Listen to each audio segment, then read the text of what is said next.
With summer right around the corner, you may be looking into a trip to a theme park soon. There are several options out there.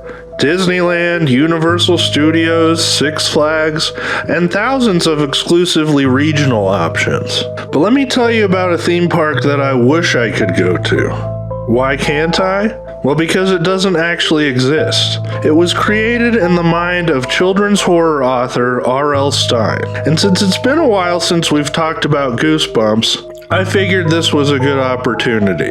The theme park in question is called Horrorland, and it's something that has been depicted multiple times. The original book is titled One Day at Horrorland, and it's the 16th book in the original Goosebumps series. They of course made it into an episode of the 90s TV show too. That's what we'll be watching today. This is the Morris family, and they're on a road trip but have found themselves lost. But Mr. Morris refuses to find a gas station and ask for help. A gas station? I don't even see a road. Wait, yeah, why are you just sitting in the middle of a field? Anyways, the Morrises are looking for an amusement park called Zoo Gardens. They start to see signs for Horrorland, and the kids, Lizzie and Luke, decide they want to go there instead. Well, it's better than sitting in the car arguing all day. Let's check it out. Yeah! So they pull into what looks like a pretty decrepit parking lot, and after they park, a hand comes out of a manhole and places a device on their car. That probably won't be relevant later, right? They make it to the sales counter and a monster appears in the window. No, please. You're our guest today. Admission is free. Really? Wow, that's great. Is that great, Mr. Morris? That doesn't sound any alarms in your head? What is this?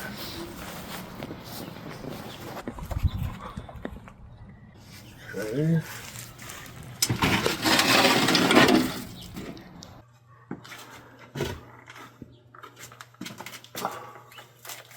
What is this?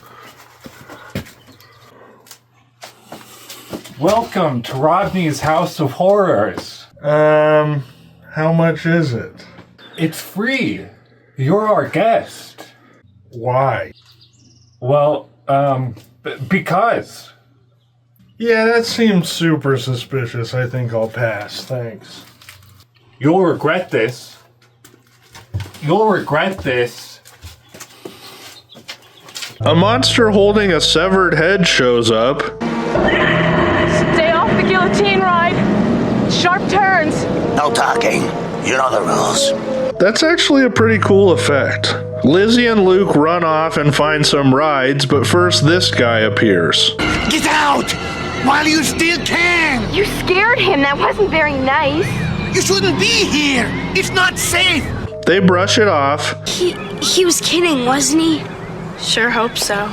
and head to the House of Mirrors. This ends up being more than they bargained for as a monster appears and the walls start closing in. Then the floor gives way. It seems it's all part of the ride though. That was the best! Luke, you're okay? Of course I'm okay, let's go on it again! I'll pass. Meanwhile, Mr. and Mrs. Morris are trying to get help from the staff.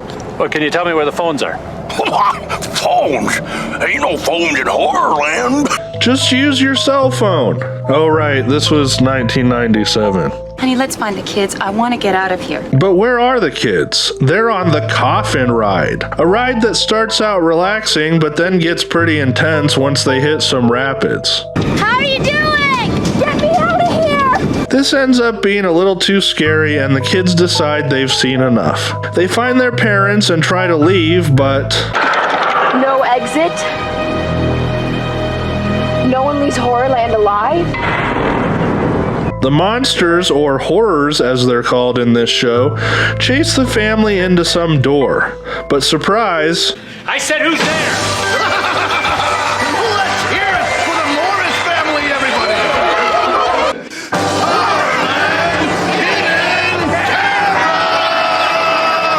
That's right, it was a hidden camera show the whole time. What? They're then told that there's another show coming up and it'll air on the Monster Channel. This will be a game show where they can win a brand new car. So as you've probably guessed, the horrors are real monsters. I don't get it. I understand. You're confused. First you find out monsters really do exist, and then you find out we have our own cable channel. It's a shock. The game show begins. I won't waste your time trying to explain the rules. They start guessing letters on the board. It ends up spelling the Morris family is lunch. Wait a minute, what do you mean by lunch? The Morris family will find out exactly what we mean when we return to Raw Deal right after this. This book changed my life. I am never gonna set foot in an amusement park or watch a game show ever again. Actually, I was probably never going to do that stuff anyway, so yeah, I don't know if this did anything. It all leads to the Horrorland Challenge. Behind one door is that fabulous sports utility vehicle. And behind the other door is Ripper, the killer thief. What a fun challenge. So obviously they choose the wrong door and are about to be eaten by Ripper when the horror that warned them at the beginning lets them out. It turns out this guy is trying to get revenge because he thinks he should have been the host of the game show. But I'm not the producer's brother-in-law. You know how that works. Well, you should have been. Yeah. But we just want to get out of here. Straight through there. That way. The Morris family escapes, but then their car starts driving itself. Remember that device the hand put on the car at the beginning? Wrong with the steering! There sure is, because you're not steering it. I am.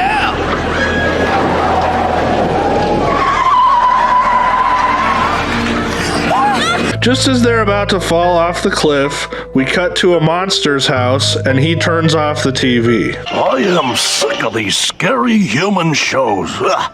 Wow. I want to mention that this is a very different ending from the book. In the book, the family notices signs that say no pinching posted everywhere. So they start pinching the monsters and they deflate like balloons. They then escape. The show ending seems much darker and pretty morbid for a kid's show. All in all, I love the first half of this episode. The idea that there's a theme park out there with monsters waiting to trap hapless victims is a super creepy idea. I just think the whole game show thing kind of takes it off the rails and makes it lose its effectiveness.